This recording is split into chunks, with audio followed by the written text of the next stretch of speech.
Hey, everybody, welcome to Wealth Wisdom Financial Podcast, where we help you break through to a smart, stable financial future, and where we are doing several interviews. You've been listening to Amanda and me. We talk about different ways in which to think about our finances, think about money in a process that is brings clarity, right, and focus. And that's kind of what we've been doing with Wealth Wisdom Financial. And we get to meet other amazing people along the way who are doing awesome stuff to help business owners, help entrepreneurs thrive. Because here's the thing. We, as business owners and entrepreneurs, have to wear different hats all the time. We're putting on this hat, the sales hat, the marketing hat, the I don't know, like client stuff hat, dealing with staff, all kinds of stuff that we have to do, and it gets a little difficult. So today's guest is George Grombacher, and he's the founder of Money Alignment Academy and the host of the Life Blood podcast. Now, this podcast airs daily, so it's really um, testament of his work. Doing a podcast every other week is enough for me, let alone daily. And he's working to help people get better at money so they can live how they want, right? And that's not just regular people; it's business owners. He doesn't just talk about like um, the market side, but he also talks about other things, and he brings in experts. So today I get the pleasure of inviting in this guy who is a curator of a lot of great people into our show. So welcome, George. Thank you so much for having me. And if it's more comfortable, you can certainly call me Amanda. Oh yeah, then I wouldn't be talking that much, because she is. She's the one that thinks through it all, and I'm there for colorful commentary, and usually in good marriage form, she's telling me to be quiet most of the time. I don't know. Are you married? I am. I am. 10 years, two Yeah, so kids, you know exactly what I'm talking about, right? 1000%. Yeah. So, so I'm curious, as you've been doing this, you have Life Blood Live. You've been podcasting for a while now, uh, daily. I don't know how you do it. Plus, you have your actual day job, right? How do you manage this and being married? It is a story of intention for sure. I mean, we all have the same amount of time, and therefore we're all constantly making trade-offs. So Hmm. fundamentally, I go to bed at about 7:45 in the evening and I wake up at 3:40 in the morning, and that gives me the opportunity to that's when I get a little exercise and I do my podcast typically, which we're doing now. It's 6 a.m. my time, so I'll usually knock out one or two before the day begins. So So you're doing more in the first few hours than most people do pretty much their whole life. Um, right. That's what it sounds like. Um, and then some people are like, "Oh, I'm going to start my day," and it's like 3 o'clock already. Um, yeah. What do yeah, you? I do. I think all that I've always been sort of a morning person, but when once we had children, that really sort of put things in perspective. It's like, oh my gosh, what did I do with all my time before this happened? Because now Yeah. it feels like every minute is spoken for, and if you do not speak for it, then it will be, not taken from you, but somebody will put a task Yeah. or something into the open window of time. So And how many kids do you got? two kids, 5 and 2. Oh, I got a 4-year-old who is now saying he's almost 5, and his birthday was April 30th. So, um, he's got a little longer to go before his next birthday, but uh, yeah, and they run the world, I feel like, or at least our little world. Try to. For sure. So Limitless energy. how did you end up doing this lifeblood project? Like, where did that idea come from? It's looks like, I mean, there's a lot on the site.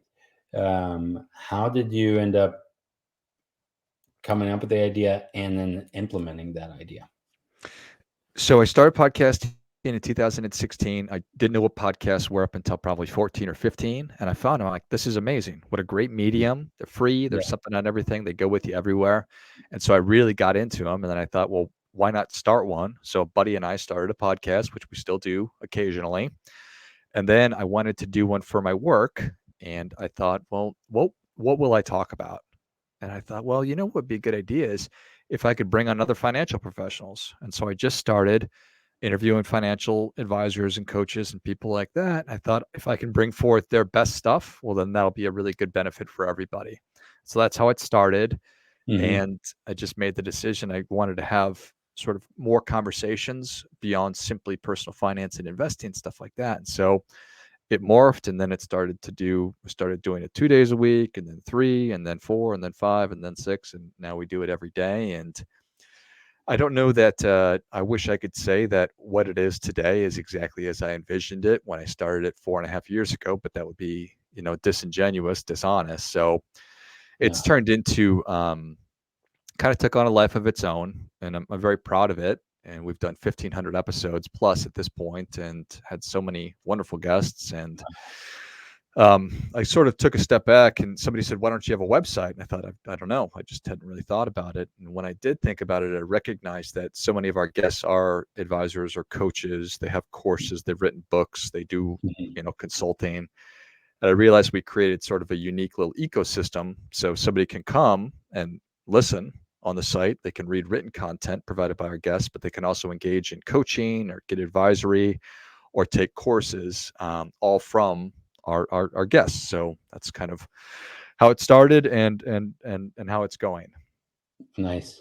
How um how have you been able to balance, like, in my world, and again, I'm a reluctant financial person, doing a lot within the life insurance and annuities world.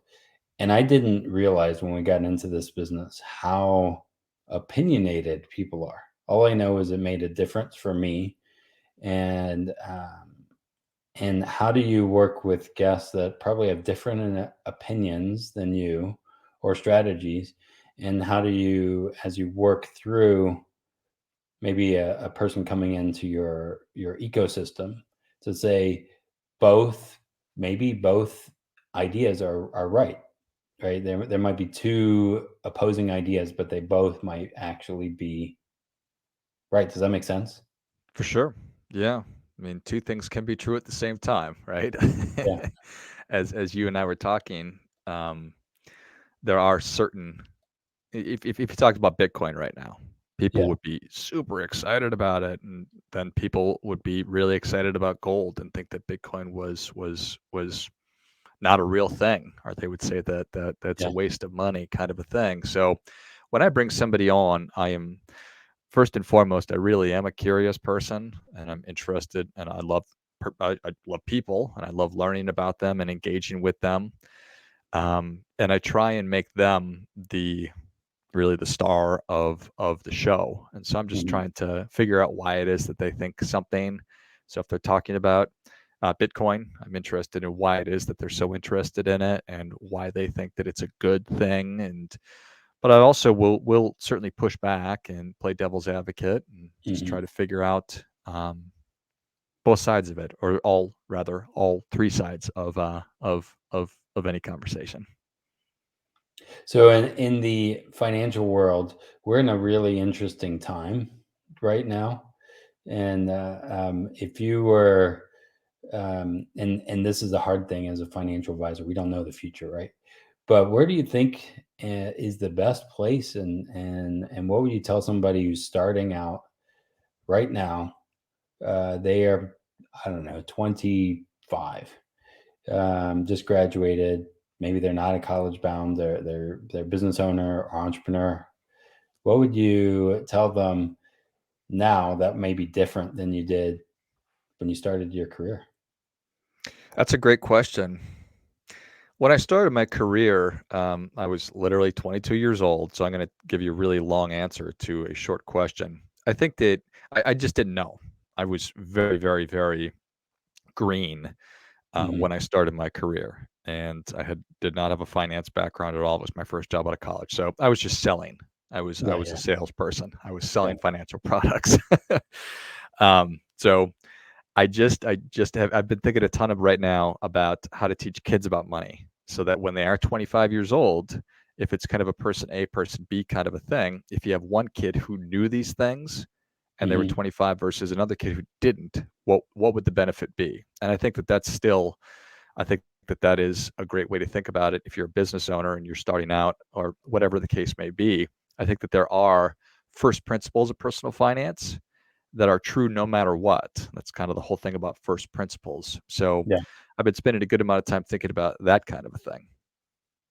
Like Richest Man in Babylon, kind of those kind of principles or something like that. Yeah, I think that number one is pay yourself first. I think that is directly from the richest man in Babylon. Yeah. So, if you're 20 years old, 25 years old, if you can get in the habit right there of putting money away for yourself immediately, well, that's I mean, it sounds like such an obvious thing, but so many things Yeah. that about personal finance that are true and important are obvious. That doesn't mean that we can do it. Doesn't mean that it's easy to do just because we know intellectually that we should be doing it. Yeah. Well, I think that's again the profit first model, right? If you ever heard of profit first, pay Mhm. yourself first, the percentage kind of deal. And from a faith perspective, the tithe model, right? So in that perspective, it was, give 10% to God first, right? And so I think sometimes we need to look at that and say, well, let's give a percentage to us. That's that same kind of tithe model. Um, and having that discipline, like you said um, in the beginning of your intro, right? There's a lot to your site. You've created a lot, right here. But what you've done and what I hear is you have routines that have set you up for that. To do a podcast daily is a discipline that you've created to then have massive content that can put out on a thing that serves other people. Same thing in money, I would think. Um, 1000%, right? We yeah. we all have patterns, whether we're cognizant of them or not. Yep. We either have beneficial patterns or we have patterns that are keeping us stuck in the life that we have. Yeah. And I'm fond of saying that the only way to live how you want is to know how you want to live.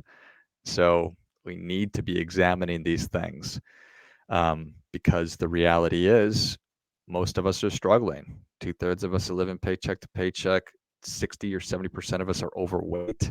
So we are broke and we are overweight. We are tired. We are getting our lunch eaten by modern living, for lack of a better term. Well, and again, I think like the overweight thing and some of that is discipline. It goes back to that. Like sometimes, like today, I will tell you that I did not make it to the gym because it was raining outside, like a lot. And my wife's like, "Well, you could have got an umbrella." And I was like, "Thanks," um, you know. But it was like really bad, and I was like, "I don't want to." And I know it was self sabotage, but it was also external things, but I'll end up dealing like I don't know if that it's directly related, but it's the same kind of thing, right? We say I can't do it because of the things around me, right? Mhm. It's raining too much, or there's this or that, and really, if I really saw it as a priority, I would have gotten my butt out of bed and went to the gym with an umbrella. Um, but that's the hard Yeah, part. I empathize, and that's a superhuman thing to do for sure. And we're all, myself included, guilty of doing exactly what you've just described. Yeah, I think that one of the piece for for an entrepreneur, and I guess anybody, is that you need to be honest with yourself about how involved in your finances you're interested in being.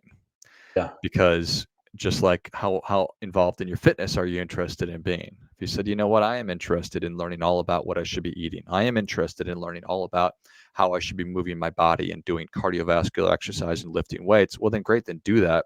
But if you say, you know what, I want to be healthy, but I don't necessarily want to spend that much time on it, that's awesome.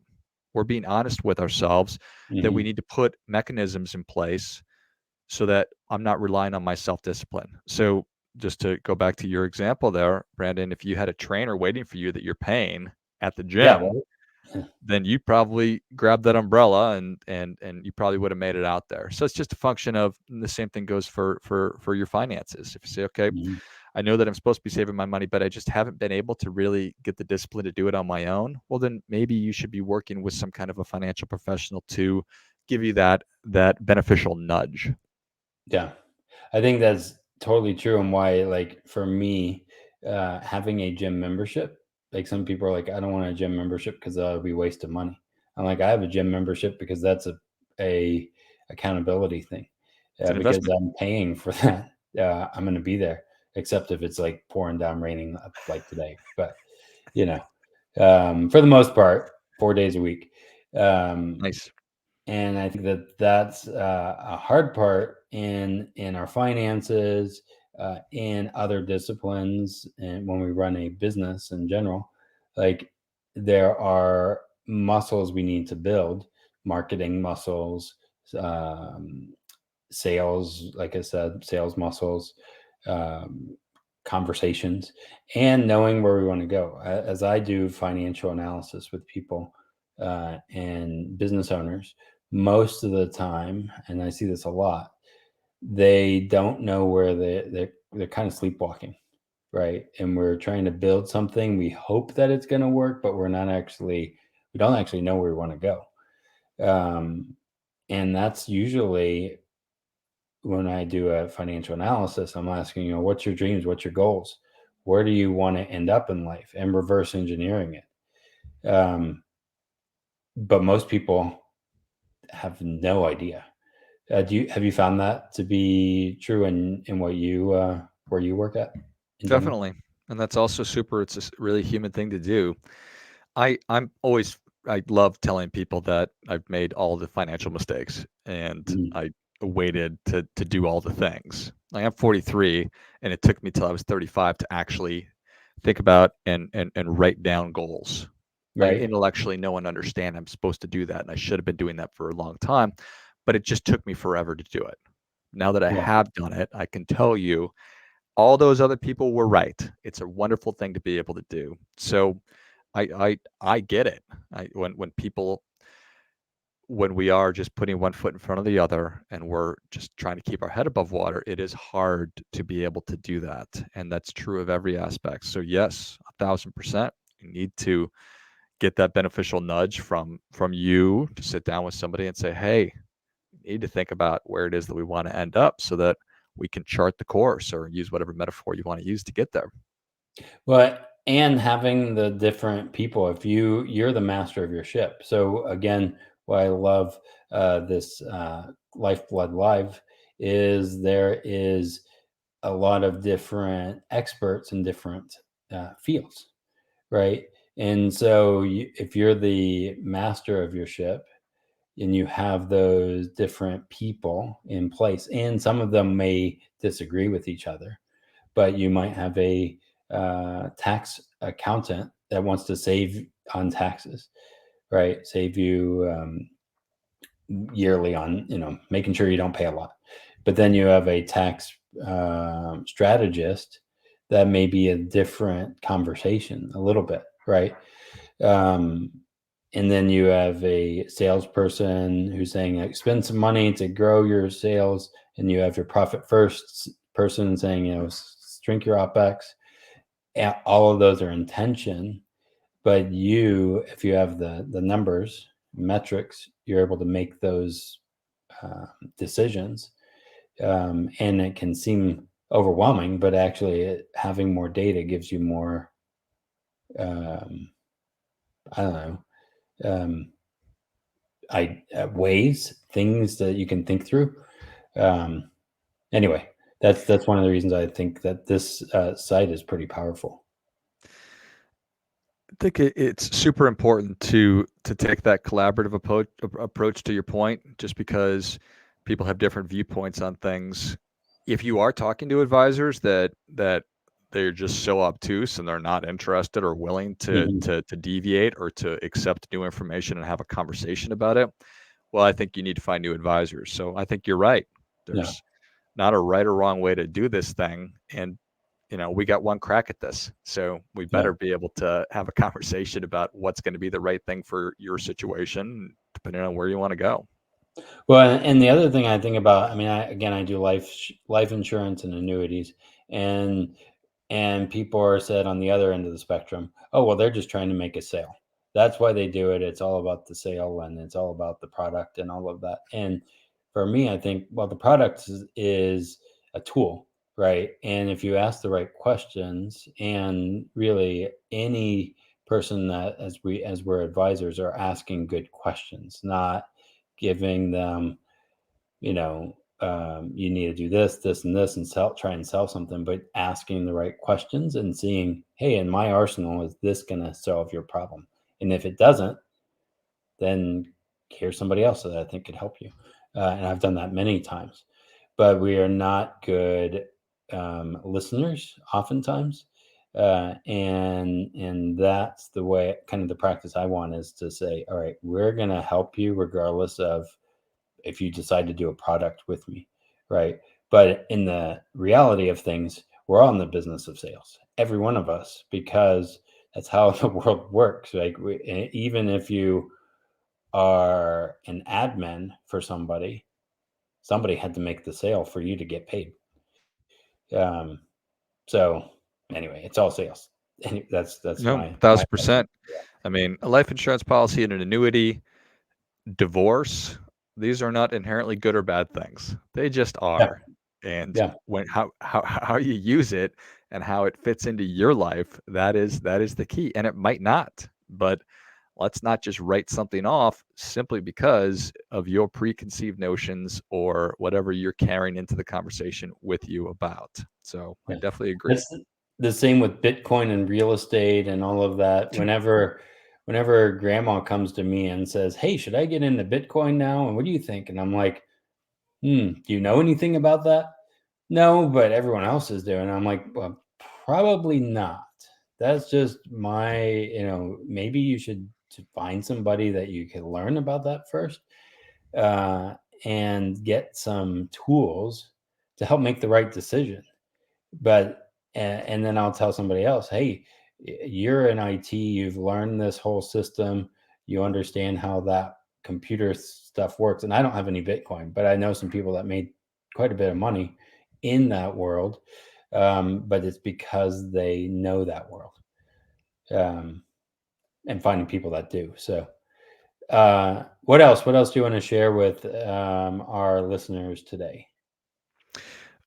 Well, I know that financial success is possible for everyone. It's available to everybody. So I'm going to piggyback on what you're just talking about, but it's not going to happen on its own. Is Hmm. Bitcoin right for you? I don't know. How much do you know about Bitcoin? How much time have you spent learning about it? Is it possible to beat the stock market? It absolutely is. But it's kind of like, is it possible to play in the NFL? It's not possible for me Yeah, because I lack the physical attributes and the time and the attention and resources and energy that it's going to take to become a professional football player. Could you be a professional stock trader? Yeah, sure. But it's going to take a lot of time and a lot of attention and a lot of work. And the same thing goes for a successful gold investor, successful Bitcoin investor. All of these things, again, require you to accept personal responsibility and ownership.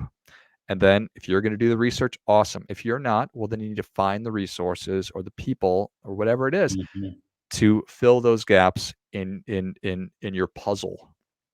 yeah. So that's really it. It's accept ownership. And I think that is why I love having you on our show today. Is like, again, too many people are asking me to solve a problem, and I can't uh, accept ownership of what they put themselves in. Right? When people blow up their financial lives, or They even use a life insurance policy to get in a better position, but they don't pay themselves back on the policy, and then another thing happens. That's not me. That's not even the product. That was poor management on their end. And I think that's sometimes we'll blame products, we'll blame people, we'll blame an industry for our own mistakes, actually.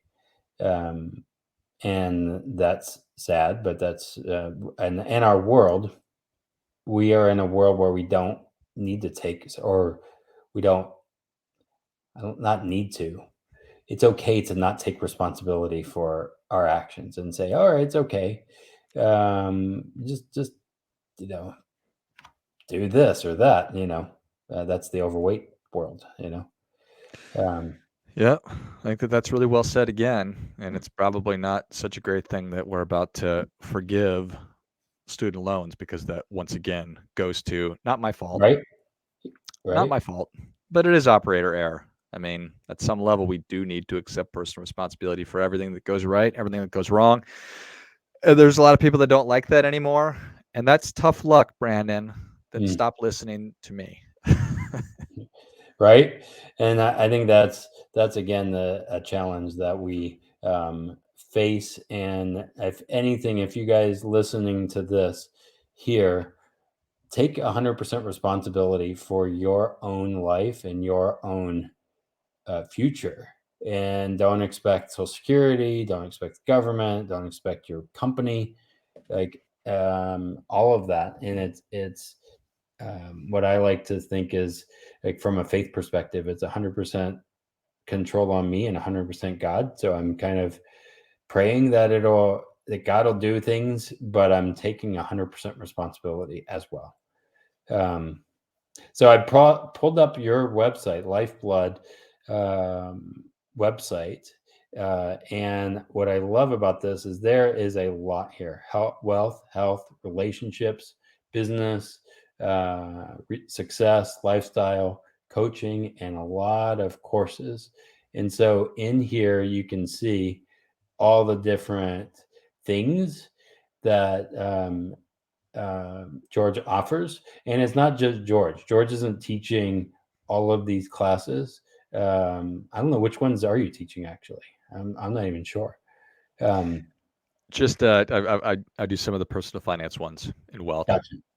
So there's a lot here. And you might actually see on, I believe, the contributors page somewhere. I saw it before. Um, let's see at the bottom. I know I saw Amanda's somewhere. Um, Yep, it's under About Us and then About Us. There Contributors. you go. About Us. See, there's a lot to this site, which is amazing. It's like almost like, I think what he's trying to create is a one-stop shop for almost everything, kind of thinking through your business, your relationships, and all of that. So if you look here, you'll see Amanda right here. And she's right next to you. Look at that. Look at that. Look at that. So did you do that on purpose? You did that on purpose because we were going to be. I absolutely did not. Uh, so, like, again, it's invest in yourself and bring it all together. You guys know in our show, we're all about investing in yourself, putting yourself first. As a business owner, what I learned in my past was not taking care of me, which I almost ended up in the hospital when I had our coffee shop because I wasn't taking care of myself physically. Our marriage was not doing so hot because the business and other things were happening. And We were business owners. On the outside, we looked like amazing, but in the inside, it was just falling apart. And what we realized, and our business name was Overflow. So we weren't taking care of what was really important, ourselves. And through that situation, we started doing date night regularly. It's every Saturday night. Um, and then we also started, like, making sure that we are paying ourselves at least a living wage. Um, so that's why I love that invest in yourself. Um, So, and then if you guys want, check it out. Go to lifeblood.live, and you can sign up there. Go to the different courses. There's a bunch of different courses here, so you can click on, I don't know, let's see. We'll look at estate planning. And there's I'm just randomly clicking something. So, should you have a family trust and beneficiary? There's a post about that. So if you're thinking about estate planning, here you go. Here's some resources just for you on that. And there's, again, lots of different things here. So cool. Anything you want to show them on the site I definitely need to say, oh, point them to this while I have it up? Nothing in particular. I appreciate you bringing it up, and I'm eternally grateful for all the contributors. Certainly, Amanda being one of them that have made it what it is, because I play a very small role in it. Gotcha. And I guess I'll have to be on there too, because I can't have her just be the star. We'll put you on the other side of me there, Brandon. Yeah, there you go. I know we got our good friend Mark Willis as well, who's on on there. I saw him as well, and that was kind of fun. So anyway, you guys check out Lifeblood, download a course, and if you do, just say, "Hey, I learned about it from Brandon and Amanda and from Wealth Wisdom Financial." So I'd love just to see what you got from it, and yeah, all that kind of stuff. So, well, I'm gonna hide this one now, so then we don't see it anymore. And anything else you'd like to leave our audience with today? I think everything that we've been talking about, becoming the CEO of your financial life, accepting personal responsibility, recognizing that a sacrifice is certainly required to have the success that you want. That you're going to pay for it sometime. So either you pay for it now, or you're going to pay for it later. So get started. Yeah, that's a mic drop right there. So thanks again for joining us. And remember, you take control of your own financial future. That's why we have this podcast. And as you know, we don't just give you ABC, this is what you need to do. We ask a lot of questions in the show, which isn't easy, right? But that means you have to wrestle with your own answers. And the other thing is your answers may change, right? What you said the answer was 10 years ago may be different than what it is now. I mean, gosh, have a kid and see how that changes everything. So anyway, thanks, George, for joining us, and excited to see where things go from here. Thank you.